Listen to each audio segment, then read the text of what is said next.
नाम है तेरा तारनहारा, कब तेरा दर्शन होगा। जिनकी प्रतिमा इतनी सुंदर हो, वो कितना सुंदर होगा। ओम नमो भगवते वासुदेवाय। आप सभी का हमारे चैनल भक्ति सागर में हार्दिक अभिनंदन है। आज आप सुनेंगे अधिक मास पुरुषोत्तम मास महात्म्य का अध्याय 2। इस अध्याय में मलमास के अपमान के कारण दुखी होने का वर्णन है। ऋषियों ने सूत जी से कहा, हे सूत जी, भगवान नारायण ने नारद जी को जो कथा सुनाई, आप उसे विस्तार से हमें सुनाइए। सूत जी बोले, हे ऋषियों, जैसे भगवान नारायण जी ने नारद मुनि से कहा, वही सब मैं इस प्रकार कहता हूँ। एक बार धर्मराज युधिष्ठिर को दुष्ट द्रोदन आदि ने कपट पूर्वक जुए में हरा दिया। द्रोदन के कहने पर दुशासन ने द्रौपदी के बाल पकड़कर उसकी साड़ी खींची। तब भगवान श्री कृष्ण ने उसकी रक्षा की। उसके बाद प्रतिज्ञा के अनुसार पांडव राज्य त्याग कर काम्यक वन चले गए। वहां पांडवों ने अनेक कष्ट उठाए। उन दुखी जनों को देखने के लिए एक बार भगवान श्री कृष्ण काम्यक वन में पधारे। भगवान को अपने निकट देखकर पांडव ऐसे प्रसन्न हुए मानो उनके प्राण लौट आए हो। वे भगवान श्री कृष्ण के प्रेम में विभोर होकर उनके चरण कमलों में प्रणाम करने लगे। द्रौपदी ने भी भगवान के चरणों में बार बार सिर नवाया। यह देखकर भगवान बहुत दुखी हुए। तब भक्त वत्सल विश्व आत्मा भगवान श्री कृष्ण धृतराष्ट्र के पुत्र द्रोदन आदि को भस्म कर डालने की इच्छा से क्रोधित होने लगे। भगवान के इस विकराल रूप को देखकर अर्जुन भयभीत हो उठे। युधिष्ठिर और द्रौपदी ने हाथ जोड़कर भगवान की स्तुति की। अर्जुन बोले, हे नाथ, आप जगत की रक्षा करने वाले हैं। मैं भी इसी जगत का भाग हूँ, फिर आप मेरी रक्षा क्यों नहीं करते? संसारिक दुखों को दूर कीजिए। हे प्रभु, आप तो इन सब बातों को जानते ही हैं। मैं आपके चरणों में प्रणाम करता हूँ। श्री नारायण बोले। इस प्रकार अर्जुन की करुण विनती और बार बार प्रणाम करने पर भगवान श्री कृष्ण शांत हुए। तब पांडवों ने भी संतोष पाया और उनके भयभीत मुख पर फिर से खिल उठे। श्री नारायण बोले, फिर अर्जुन ने भगवान श्री कृष्ण से वही प्रश्न किया जो तुमने मुझसे किया है। तब श्री कृष्ण ने कुछ समय ध्यान किया और पांडवों के हित के लिए इस प्रकार वचन कहे। श्री कृष्ण बोले, हे राजन, आपने अंतित अवैधुत प्रश्न किया है, इसका उत्तर देना कठिन है। चेतर, अधिक मास, तिथि, पक्ष, नक्षत्र, ऋतु, मुहूर्त, अयन, उत्तरायण, दक्षिणायन, वर्ष योग, पर्वत, नदी, समुद्र और झील, यह सभी अपने अपने गुणों के कारण पूजनीय है। इनमें कोई भी ऐसा नहीं जो पूज्य और स्वामी रहित हो। हे पांडुपुत्र, एक समय अधिक मास की भी उत्पत्ति हुई। लोग उसे अनाथ, स्वामी रहित, निंदनीय और मलमास कहकर पुकारते थे। शुभ कर्मों के लिए त्याज्य कहकर उसकी निंदा की जाती थी। ऐसी निंदा और अपमान के वचन सुनकर अधिक मास अंततः दुखी हो गया। वह चिंतित होकर मन ही मन व्याकुल रहने लगा। अंत में किसी प्रकार अपने मन को समझाकर वह मेरी शरण में आया और मुझे साष्टांग दंडवत प्रणाम किया।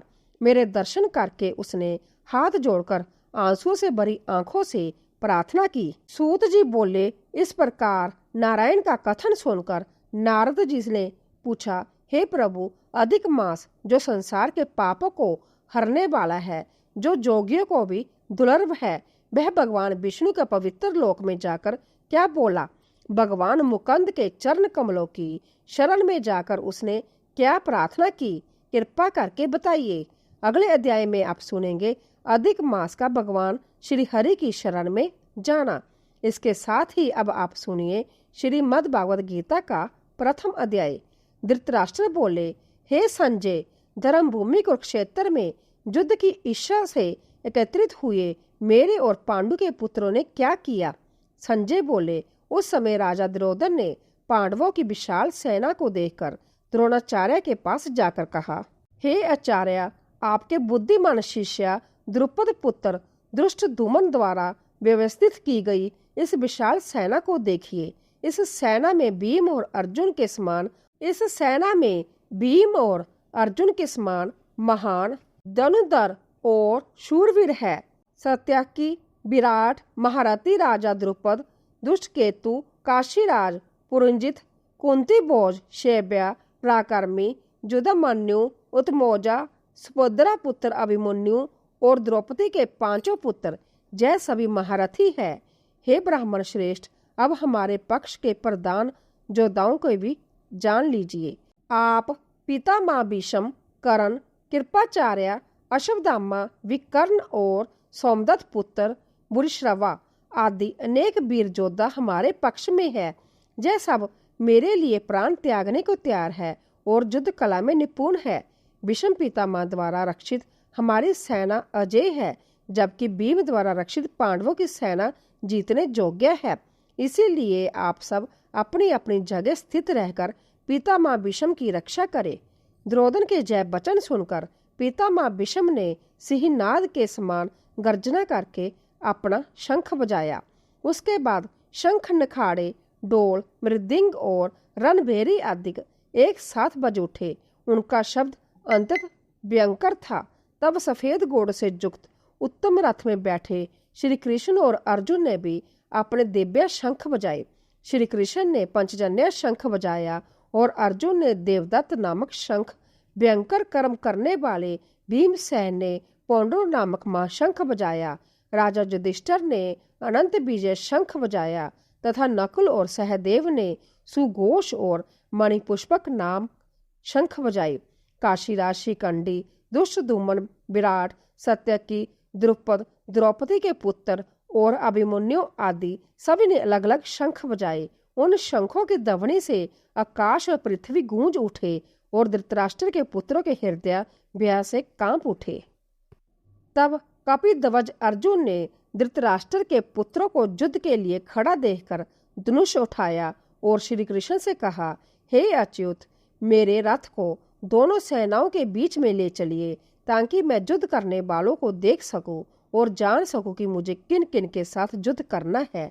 संजय बोले, अर्जुन के ऐसा कहने पर भगवान श्री कृष्ण ने रथ को दोनों सेनाओं के बीच में भीष्म और द्रोणाचार्य के सामने खड़ा करके कहा, हे पार्थ, इन एकत्रित हुए कौरवों को देखो। तब अर्जुन ने दोनों सेनाओं में अपने बंधु बांधव, पितामह, गुरुजन, मामा, बाई, पुत्र, पौत्र, मित्र, ससुर और शुभ चिंतकों को देखा। उन्हें देखकर अर्जुन अत्यंत करुणा से भर गए और बोले, हे कृष्ण, इन युद्ध की इच्छा वाले सब जनों को देखकर मेरे अंग शीतल हो रहे हैं, मुख सूख रहा है, शरीर कांप रहा है और रोमांच हो रहा है।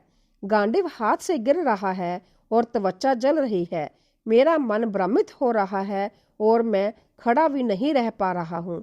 हे केशव, मैं शुभ लक्षण नहीं देख रहा। सब जनों को मारकर ना राज्य चाहिए, ना सुख और ना बीजे। हे गोविंद, हमें राज्य, भोग और जीवन से क्या लाभ, जिनके लिए हम यह सब चाहते हैं वही लोग युद्ध भूमि में खड़े हैं। गुरुजन, पितामह, पुत्र, पौत्र, मामा, ससुर और संबंधियों को मारकर मैं तीनों लोकों का राज्य भी नहीं चाहता, फिर पृथ्वी के राज्य की तो बात ही क्या है। हे जनार्दन, धृतराष्ट्र के पुत्रों को मारकर हमें क्या प्रसन्नता मिलेगी? इन सब जनों को मारकर तो हमें पाप ही लगेगा। अपने कुटुंब का नाश करके हम सुखी कैसे होंगे? कुल के नाश से सनातन कुल धर्म नष्ट हो जाते हैं और धर्म के नष्ट होने पर अधर्म बढ़ जाता है। अधर्म बढ़ने से कुल की स्त्रियां दूषित हो जाती है और उनसे वर्ण संकर उत्पन्न होता है। वर्ण संकर कुलगातियों को नरक में ले जाता है। पिंड दान और तर्पण की क्रियाएं नष्ट हो जाती है। हे जनार्दन, कुल धर्म नष्ट होने से मनुष्य लंबे समय तक नरक में निवास करता है, ऐसा हमने सुना है। हाय, हम राज्य और सुख के लोभ में महान पाप करने को तैयार हो गए हैं। यदि शास्त्रधारी धृतराष्ट्र के पुत्र मुझे निहत्थे ही मार डाले तो भी वह मेरे लिए अधिक कल्याणकारी होगा। संजय बोले, ऐसा कहकर शोक से व्याकुल अर्जुन ने धनुष बाण त्याग दिए और रथ के पिछले भाग में बैठ गए। ओम नमो भगवते वासुदेवाय नमः।